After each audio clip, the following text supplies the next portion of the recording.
Once upon a time, the Buddha had been staying at Ambapali's grove for a while and felt it was time to move on.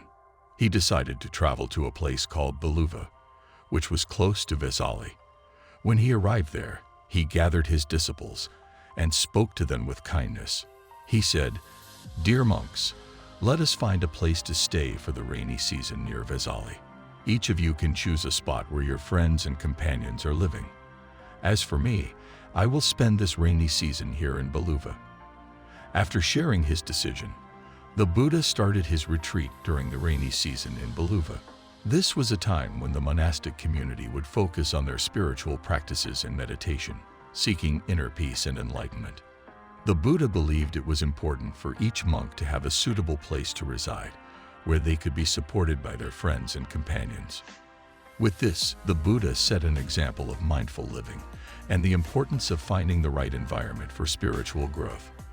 The rainy season retreat provided an opportunity for deep reflection and inner development, allowing the monks to strengthen their spiritual paths and deepen their understanding of the teachings.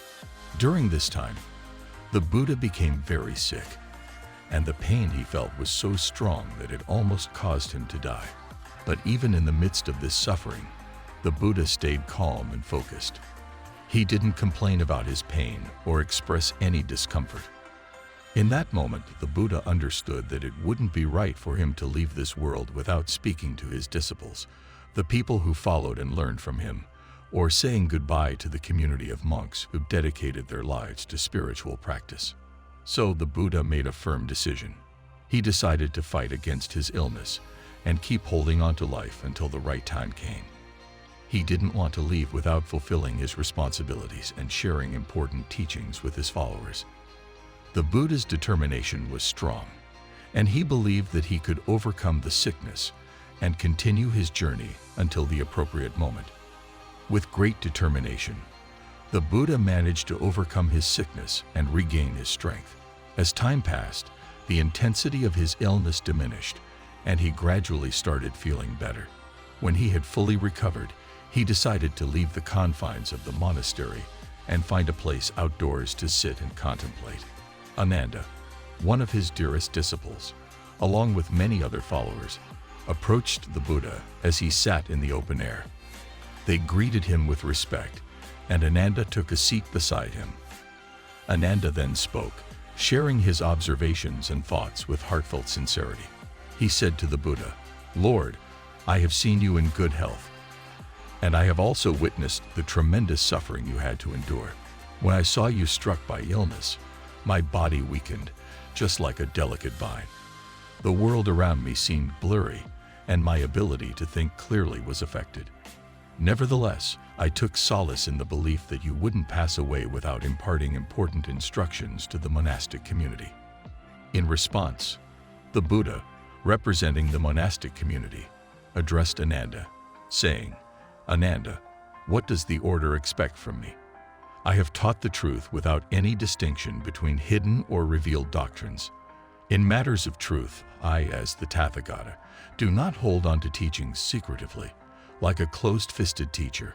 If anyone assumes they will lead the brotherhood or that the order depends solely on them, they should provide instructions regarding the affairs of the order. However, I, the Tathagata, do not consider myself as the one who should lead the brotherhood or believe that the order relies on me. Therefore, why should I leave instructions regarding the order?" The Buddha explained that he was now old and had lived a long life, with his journey nearing its end. He had reached the age of 80. He compared his body to a worn-out cart that requires great effort to keep moving forward. The only time the Tathagata's body found ease was when he ceased attending to external matters and immersed himself in deep meditation, free from attachment to physical sensations. The Buddha advised Ananda and the disciples, saying, "Be your own guiding light. Rely on yourselves and refrain from seeking external assistance. Hold firmly to the truth as your guiding lamp. Seek salvation solely in the truth. Do not look for help from anyone other than yourselves." Upon being questioned by Ananda about being one's own guiding light, the Buddha provided insightful guidance. He shared that each person should attentively and carefully consider their own body, thoughts, and sensations, using mindfulness and thoughtfulness as tools to overcome the sorrows that arise from cravings and desires. The Buddha explained that when it comes to our physical body, we should be diligent and aware.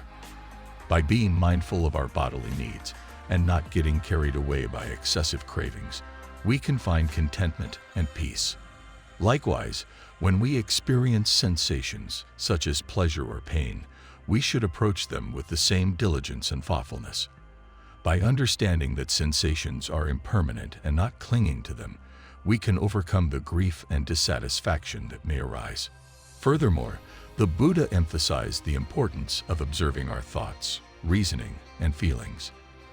By being mindful and aware of our mental processes, we can recognize and transcend the suffering that arises from attaching ourselves too strongly to ideas, logical deductions, or emotional experiences. In essence, the Buddha's teachings encourage us to cultivate mindfulness, thoughtfulness, and diligence in relation to our body, sensations, and thoughts. By doing so, we can liberate ourselves from the suffering caused by cravings and desires, ultimately finding inner peace and contentment. The Buddha emphasized that those individuals who become self-reliant, seeking salvation solely in the truth, and not relying on external support, will reach the highest state of enlightenment. He emphasized the importance of being eager to learn. In life, during moments of doubt, one should listen to their heart and trust their instincts. It is crucial to stand strong like a rock amidst the ocean's waves, even when there is no one else to rely on. Be your own source of strength and salvation. Just as the Buddha attained enlightenment by depending on himself, his thoughts, and his understanding of life.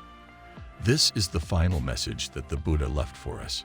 To discover enlightenment, we must turn inward and rely on ourselves rather than seeking external validation.